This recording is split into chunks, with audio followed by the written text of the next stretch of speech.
So when I began training to be a yoga teacher, which took me a long time. I started studying yoga in the 1970s in high school, and I just started teaching yoga 3 years ago.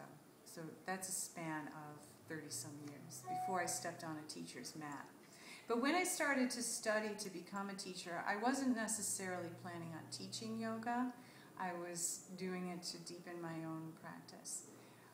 But I remember very distinctly a moment when I was in class and I was in a child's pose, which is a very restful pose. And I had been meditating a lot and practicing a lot of yoga. And I was in this child's pose and I heard this voice, and it sounds very sort of out there, but it was this subtle voice saying, "This is so right." And it was just, a powerful moment. And then the next thing I knew, before I had finished my training, someone, a friend of mine had said, "I know a perfect studio for you to open your own yoga studio," which was not even something I had been thinking about doing. And I said, "I'm not ready yet." And then someone else, dog fur, came up to me and said, "I know the perfect studio for you," and it was this space. So one of the things I would say to a young person is, well, two things. Create stillness in your life, and this is not something that our culture encourages.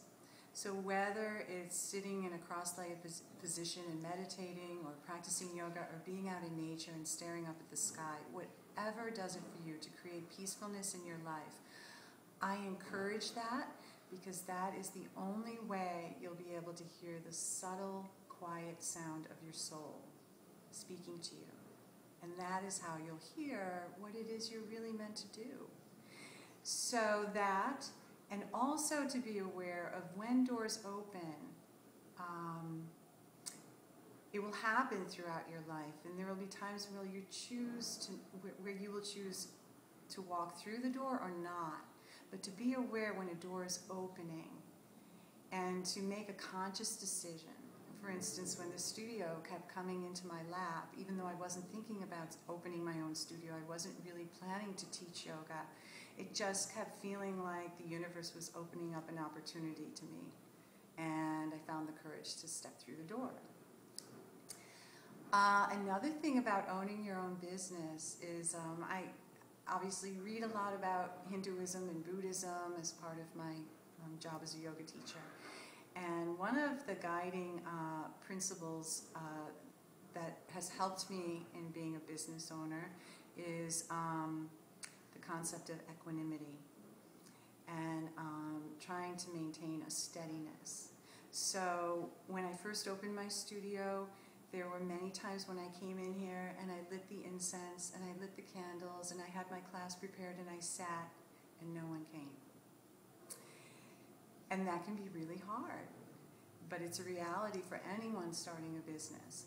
So I would just use the opportunity to practice yoga on my own, and then I would blow out the candles and snub out the incense and go home and come back the next time. And now that doesn't happen, 3 years into it. But there are times when attendance at class goes up and down, and I try not to get too high when the classes are full, and I try not to get too low when the classes aren't very well attended. That steadiness, that middle ground will see you through. It will help you to persist and be patient. And then the other thing is, I don't really have a business plan. I need to get a business plan. But I do have a pure intention that I had right from the beginning. And I really had to formulate this. It just was something that I had to be conscious of and that I always go back to as a guiding light. And it's simple. My pure intention is to spread the healing benefits of yoga.